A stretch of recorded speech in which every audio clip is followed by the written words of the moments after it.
طيب أنا بقول لك على شيء، أنا يمكن نزلت دموع ناس كثير، لكن أنا أول مرة تنزل دمعتي بما أن أنت عرفت البرنامج.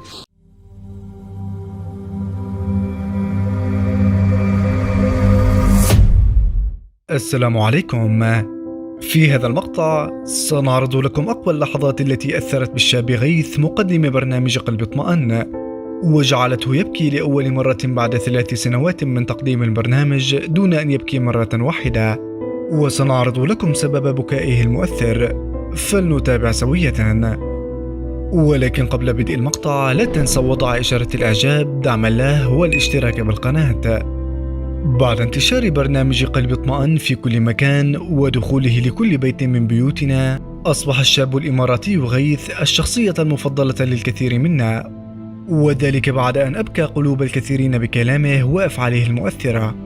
ولكن هنالك سؤال دائما ما كان يسأل، وهو كيف يستطيع غيث أن يحبس دموعه وألا يبكي بالرغم من كل ما يراه من مصائب الناس وما يحدث أمامه من بكاء للمحتاجين وردة فعلهم عندما يساعدهم. وفي الحقيقة فقد استطاع غيث منذ بدء البرنامج وطيلة المواسم الثلاثة السابقة أن يتحكم بمشاعره ويمنع نفسه من البكاء، ولكن كل ذلك تغير عندما قابل الشاب السوداني وائل، والذي كان الوحيد الذي أبكى غيثا بما فعل. فقد كان هذا الشاب واقعا في مصيبة كبيرة، واضطر للهروب والاختباء في منزل آخر لينجو من السجن، وذلك بعد أن قام بالاستدانة من أحد الأثرياء وكتب على نفسه وصولا بمبالغ كبيرة. أنا خلتني هارب من أولادي. الحمد لله. وبالرغم من ذلك كله، فعندما طلب منه غيث المساعدة لم يتردد لحظة واحدة في تقديم كل ما يملك له، وأصر عليه أن يدخله إلى منزله ويحل له مشكلته. خش انت ما عندك والله صعبة يا شيخ. يا زول الدايرة بتلقى هديل الناس كتار ان شاء الله. لا الله يبارك فيك. والله صعبة كده خش اسمع كلام. والله صعبة يعني. عيب لو جا زول لقاني انا واقف معاه. وبعدها قام غيث بتقديم ورقة له كتب فيها أن كل ديونه قد تم سدادها، وأن مشكلته قد انتهت وبإمكانه التوقف عن الاختباء الآن. احنا المبلغ اللي عليك كله اندفع، والقضية اللي عليك انحلت. الحين تقدر تطلع وتمشي وتعيش حياتك.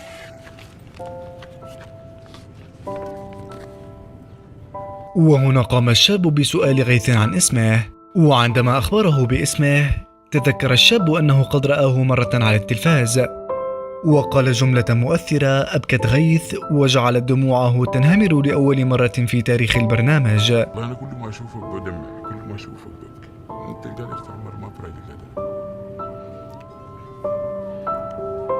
انت عارف في جنة في الارض انت عايش فيها صحيح. طيب أنا بقول لك على شيء، أنا يمكن نزلت دموع ناس كثير، لكن أنا أول مرة تنزل دمعتي بما أن أنت عرفت البرنامج.